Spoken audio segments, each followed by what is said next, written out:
I feel like, hey, what about the guys, right?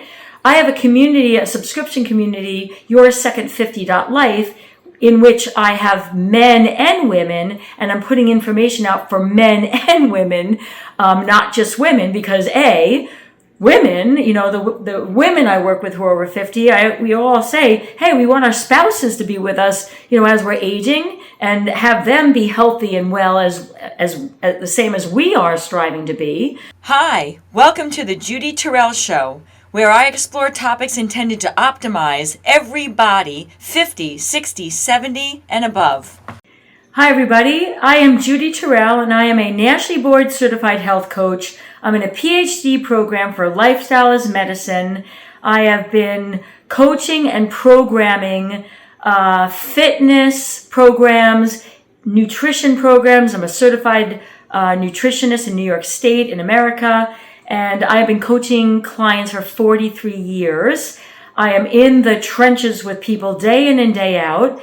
And once I turned 50, and I'm 63, so that's, primitive times now, I started to focus in on the over 50 population, and not just women, but over 50 men and women. And the reason why I'm highlighting that is because, I've been, again, doing this for 43 years, but in the last 10 years, there's been a growing number of programs and podcasts and communities that you can join that are addressing women in perimenopause and through menopause and 50 plus, women. And I think that is phenomenal, being a woman myself, of course. But, I feel like, hey, what about the guys, right? I have a community, a subscription community, Your Second 50.life, in which I have men and women, and I'm putting information out for men and women, not just women, because women, the women I work with who are over 50, we all say, hey, we want our spouses to be with us, as we're aging, and have them be healthy and well as the same as we are striving to be. And then also I have men who are over 50, and why should you be, kicked to the curbside? It's very important that you get curated information specific to men, if you're a male, as you're aging. And so that's what this video is going to be about. I'm going to highlight some very key generic kind of points that every man needs to know as they're 50 plus and into the second half of their life. And each point I make, of course, requires individualization for each male, just like it does for females. But there are some general things that apply to 50 plus, and that's what I want to highlight in this podcast. So you're leaving here with some bullet points if you're a male listening to this, or if you're a female listening to this and you're going to, forward it to your male counterpart so they can watch it and then learn from it, okay? So I'm going to give you the bullet points. What do men specifically need to be aware of for their own health when they're in their 50s, when they're in their 60s, but also knowing that what you're doing in your 50s, 60s is an investment in your 80s and 90s and maybe even beyond. And that is why what we're doing right now is really important, okay? Even if you're healthy right now, you want to remain so, so that you have an even health span to your lifespan and you don't end up having, 5 to 10 years on the back end of your life where you're not healthy, you're not living an optimal life, and yet you're still alive on the planet. Nobody wants to be in that situation. All right, so you guys, what do you need to know? So the first thing you need to know is, and you've known this your whole lives, you've got to work on building possibly or maintaining the lean muscle mass, your skeletal muscle mass. Guys, you've always been focused in on weight training through your lives, but when you were younger, you might not have needed to do weight training on a regular basis to just maintain the lean mass you have. But once you're over 50, hormonal changes that go with aging for men, lower testosterone being one of them, lower human growth hormone being another one, it is that much more imperative that if you have let a lifting regime slide, while you were having your kids and establishing your career, and you're in your 50s and 60s now, like you have got to bring that back in, because if you are not doing anything, unlike when you were younger, you might not have been growing bigger, but you were at least maintaining lean mass. You are not maintaining lean mass now. And unless you want to be sarcopenia, which is too low muscle mass, when you're in your 80s, in your 50s and 60s right now, you got to strength train a minimum of 2 days a week, a maximum of 3 days a week, full body. Like, so in other words, you got to hit your chest twice a week. And for extra, gravy, you get, a third time in, that's even better. But you got to get your chest, you got to get your back, you got to get your quads and the front of your lower body, and you got to get your hamstrings and the back of your lower body. So it doesn't have to be 2 hours in the gym, but you got to pick 1 or 2 key exercises, hopefully compound exercises like a squat or a deadlift versus getting on a machine and just doing a quad extension. You're doing multiple joint range of motion movements in your strength training. That's very important. So you don't have to do a ton of them, a ton of exercises, but you got to pick those 4 strategic areas and 1 or 2 exercises for each one of those. Add a weight that is challenging and leading to failure. So the old science used to be you had to lift really heavy to failure to get muscle hypertrophy or mass building. Now we also know, yes, you can do that, but that could lead to joint inflammation and pain, tendinitises. So now you can do a more moderate weight and go for repetitions, maybe in the 15 to 25 rep range, but going to failure and get the same growth. We didn't know that when, those of us who are in our 60s were in the gym in our 20s and 30s. There was different science at that point, but now that science has been, evaluated, and we've had, 30 more years to do studies, and we now know that there's a lot of different ways to skin a cat when it comes to muscle building, but you got to be doing some muscle, loading.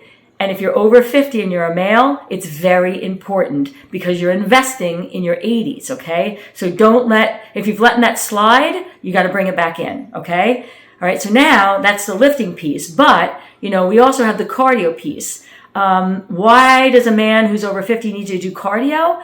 For your heart health and for your metabolic health. For your mitochondrial health.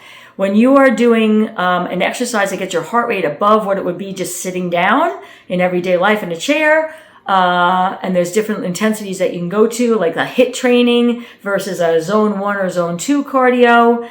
Anything that's going to get you above what you're doing if you were just sitting in a chair is going to be beneficial to your cardiovascular health, so minimizing heart disease, and your increasing mitochondria, which are the furnaces where energy is actually utilized and released in the cells. And so that's really important if you want to have good energy in your 50s and 60s, but also into your 80s and plus.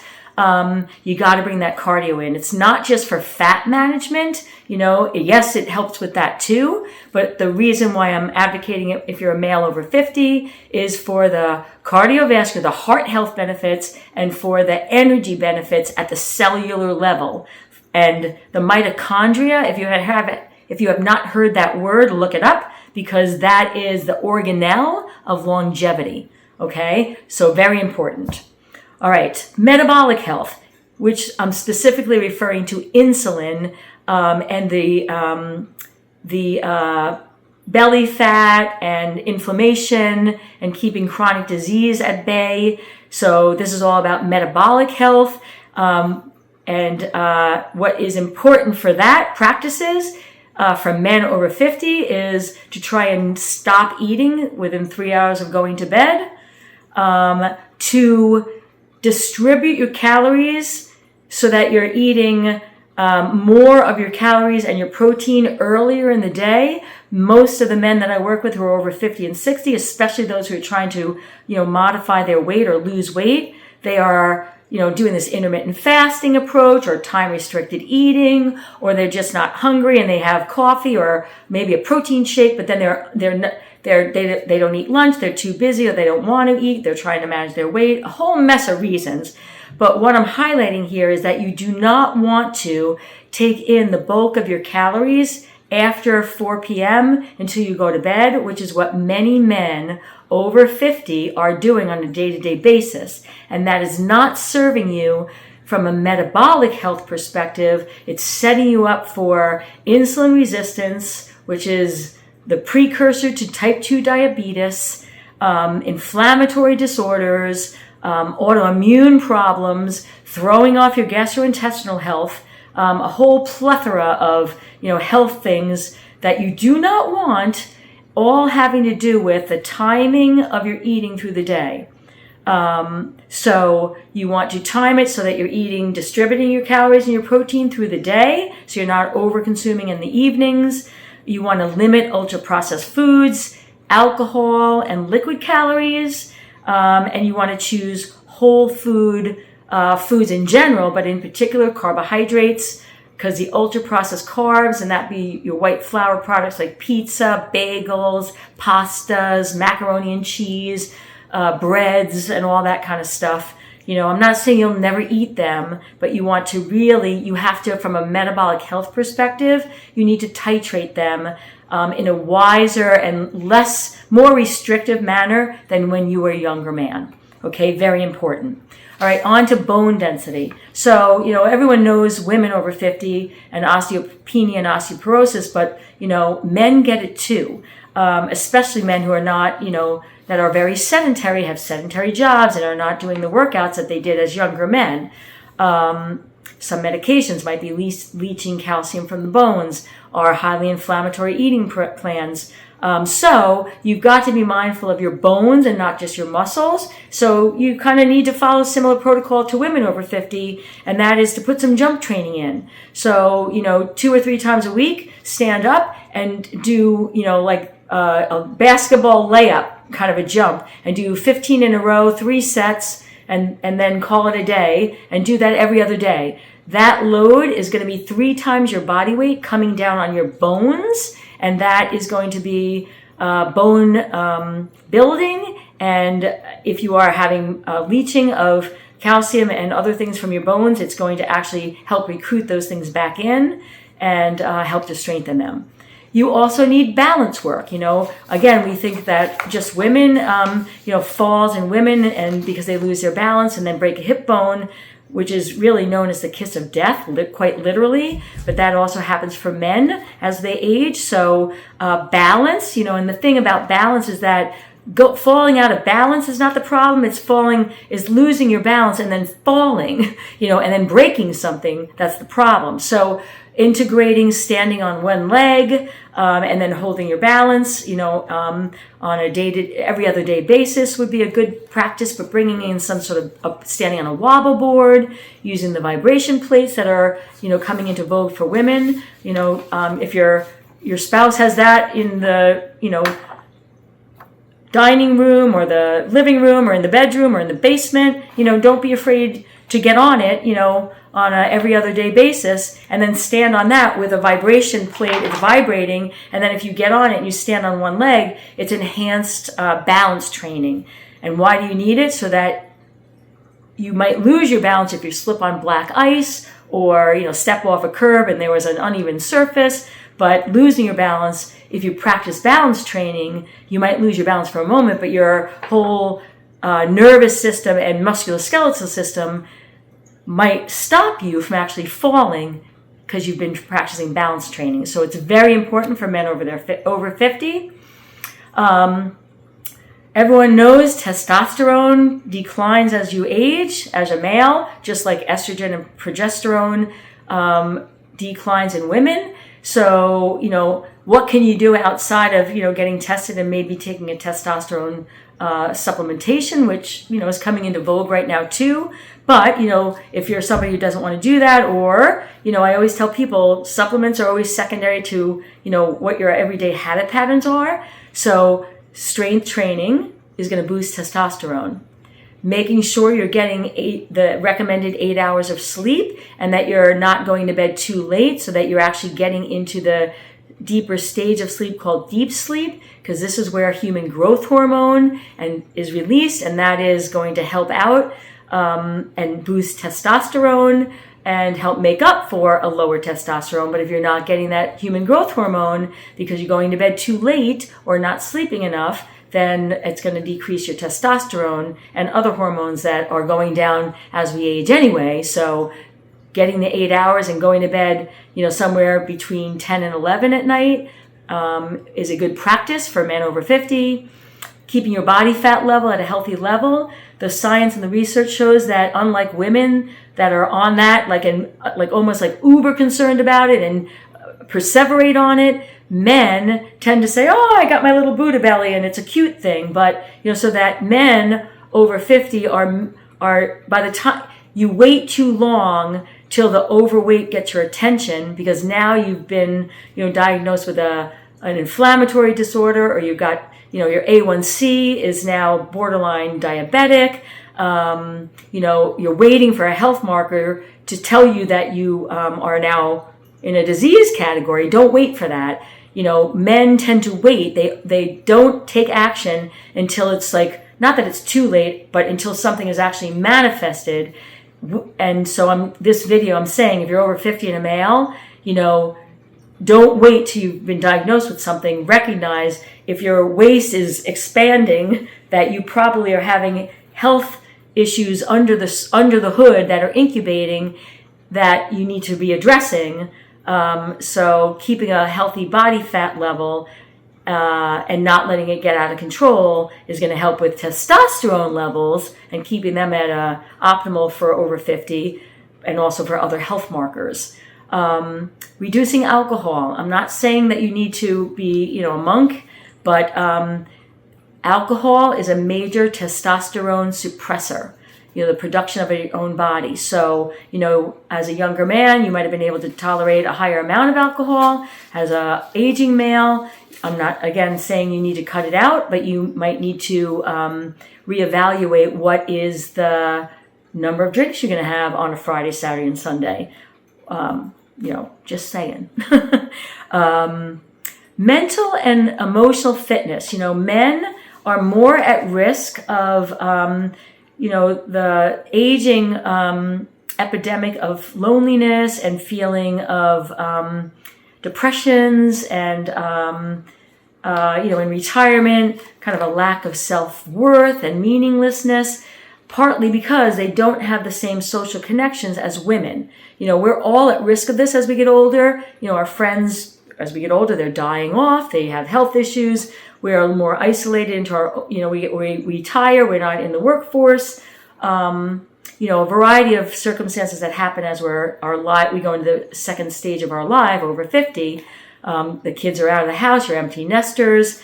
But so having a community outside of just maybe your spouse or significant other that you are a part of has been shown to be very helpful for the emotional and mental health and cognitive processing for males over 50. It's true for females too, but it's even more true for men, believe it or not. So those are the really big things that I want to highlight for men over 50. To reiterate, get in the gym or, get some weights for home and, enhance your lean mass. You have to have a regular practice for your muscle building. Make sure that you're doing some sort of cardiovascular workouts that's above your heart rate that you have just sitting, in a chair most of the time. And putting that, the general recommendation is 150 minutes per week of moderate level heart rate increased. It could be brisk walking, it could be biking, it could be snowshoeing, cross-country skiing, any number of things. But 150 minutes, so that's 5 half hours, half hour, 5 days a week. That's not a big ask. Very important. Prioritizing your metabolic health by, how you're eating, the timing of it through the day, making sure you're focusing in on whole foods and less of the ultra-processed foods, in particular the flour and sugar-based things. Adding in some bone density building and balance work, so jumping and standing on one leg on a vibration plate. making sure you're getting a good 8 hours, 7 to 9 is recommendation, so 8, and that you're not going to bed too late, so that you are topping off your testosterone and stopping it from dropping too low as we age without getting a testosterone supplementation, which you may also entertain, but these practices are to help keep your testosterone levels at a good healthy rate as you're aging. Of course, there's a lot of health marker things, PSA and prostate cancer and erectile dysfunction and things like that. I address that in other videos, but I wanted to address like the main big health practices for your everyday life. And if you're interested in some of those other things that I just mentioned, you are a perfect candidate then for subscribing to my community coaching platform called YourSecond50.life. It is one of the only ones that I'm aware of that addresses the needs of both men and women, and it's not just geared towards women. So check that out. Google it or search and go to the hyperlink below this video, and it may be one of the best gifts to yourself for your second 50 to join that community. And I hope I see you in that community. And in the meantime, I hope I see you on another of my videos soon. And if you'd like to have access to some of my additional resources, I can be found at Facebook, Instagram, YouTube, and on my website, www.judyterrell.com.